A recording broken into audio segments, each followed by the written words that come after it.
Friends, இந்த வருட சித்திரை மாதம் பிறக்க போகுது. இனிய தமிழ் புத்தாண்டு நல்வாழ்த்துக்கள் அனைவருக்கும்.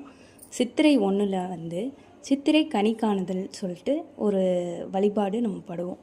அதில் முக்கியமாக என்னென்ன வைக்கணுங்கிறத நான் இன்றைக்கி உங்கள்கிட்ட சொல்கிறேன். மா, பலா, வாழை இந்த 3ம் முக்கியமாக இருக்க வேண்டியது. அது போக உங்களுக்கு பிடிச்ச பழங்கள் வைத்துக்கொள்ளலாம். இதில் பூவு முக்கியமாக இந்த மஞ்சப்பூ இருக்கணும், வெத்தலையும் பாக்கும் இருக்கணும்.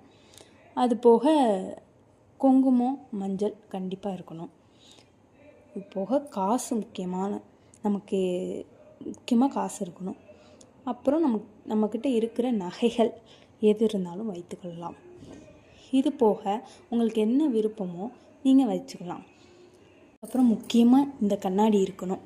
கண்ணாடி எதுக்காகனா, நம்ம காலையில் எழுந்ததும் இந்த கண்ணாடியில் இந்த இருக்கக்கூடிய பொருட்களை எல்லாம் பார்க்கணும். அதை பார்த்துட்டு நம்ம முகத்தையும் இந்த கண்ணாடியில் பார்த்துட்டு அப்புறமேலு நம்ம குளிச்சுட்டு அதுக்கப்புறம் பூஜை அறையில் கொண்டு போய் வழிபடலாம். இதுதான் சித்திரை கனி காணுதல்.